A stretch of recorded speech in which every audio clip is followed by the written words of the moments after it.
Hello, everyone, and welcome to the Real Clear Politics Takeaway for Tuesday, November 9th. I'm Tom Bevan, co-founder and president of Real Clear Politics. And I'm Carl Cannon, Washington Bureau Chief for RCP. Beautiful day here in the East Coast, Tom. All right, Carl.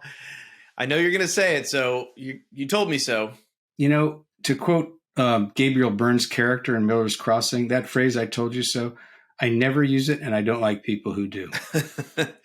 I do, however, want my wine. We are, of course, speaking about infrastructure and the passage of the BIF, the Bipartisan Infrastructure Framework, which passed the House of Representatives and will now go to President Biden for his signature. Carl, I should have had a caveat in there about the Republicans saving the day for the Democrats, who would not have passed this bill without the help of 13 House Republicans.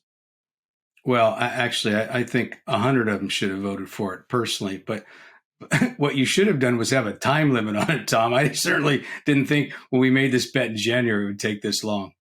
Do you think, Carl, that it is going to help the president's prospects and the Democrats' political fortunes after what we saw last week in Virginia and New Jersey, where they took a pretty solid thumping across the board? Biden's approval ratings at, in the low 40s and 38% in one poll, the USA Today Suffolk poll that came out earlier this week. Republicans are up, in the generic congressional ballot by 6 to 8 points, depending on which poll you look at, which is an astonishing number given the history of that metric. So what do you think? Is this going to help, or is this not going to make much difference in the end? Well, it certainly can't hurt. The Democrats— Well, it could if it spikes inflation. Well, no, but okay, that's true. I don't think there was enough money in this to be inflationary. There's other more basic problems right now with the economy. But building infrastructure is something Democrats and Republicans have always been able to do. Don Young, I think he's probably the oldest member in Congress. He's from Alaska. He's one of the Republicans you mentioned. He voted for it. And he said, infrastructure didn't used to be something we fought over. It was bipartisan. We get huge majorities. Is that Don Young, Bridge to Nowhere Don Young? Is that him? It's 88-year-old Don Young, so maybe you should be Don Old. But the point is, Tom, is that if Congress can't agree to do this kind of thing, the swing voters especially say, well, what's the point? And I think that what you have here is you asked about, will this help the president's party? I think it should, because the Democrats can point to some achievement.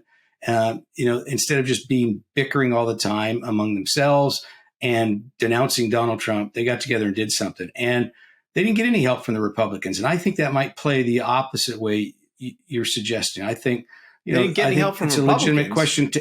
It's a legitimate question to ask these Republicans in some of these swing districts, why didn't you support bridges and roads? And so I don't know. Joe Biden's underwater. I wrote about that this morning in my morning newsletter.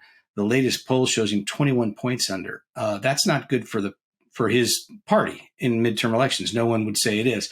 But if they're going to start back on the path, the Democrats, they have to show that the party that can govern, as well as point out the manifest flaws in Donald Trump's character. And this was the first step. One of the complaints, Carl, among Republicans, right, about these 13 Republicans is now, so you've passed this $1.2 trillion infrastructure, but that sort of clears the decks and clears the way for another 1.7 or 1.8 or whatever, the 1.5, whatever the number is going to be, another trillion plus spending package that is going to come down the pike now.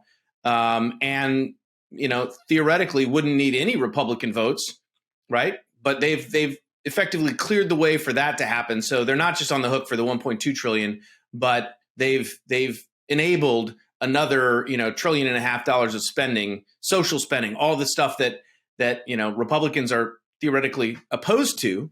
But that's going to happen now. You want to go double or nothing on that? I don't think that's the right way to look at it. That this other bill is going to have to rise or stand on its merits. If it passes and it's unpopular, then next year Republicans can take that and say, all right, look, the Democrats got their bridges and roads, and then they passed their wish list of stuff that we couldn't afford. It's all borrowed money. We don't think, and they can take their case to the people. But I just don't think a party that's in the majority can point to nothing and no achievements at all and hope to compete. All right, so we're going to go double or nothing on the Build Back Better social spending program passing Congress by the end of the year. with only Democratic support. No, we aren't, Tom. By the time that bill is voted on, I will have drunk the wine that you owe me. Well, then you can buy me 2 bottles in return. Come on, Carl. What kind of person doesn't allow someone to get their money back when they bet? You got to know when to hold them and know when to fold them, know when to walk away. And know when to run. All right, we'll leave it there. I'm Tom Bevan, co-founder and president of Real Clear Politics. And I'm Carl Cannon, Washington Bureau Chief. And this has been the RCP Takeaway for Tuesday, November 9th, 2021.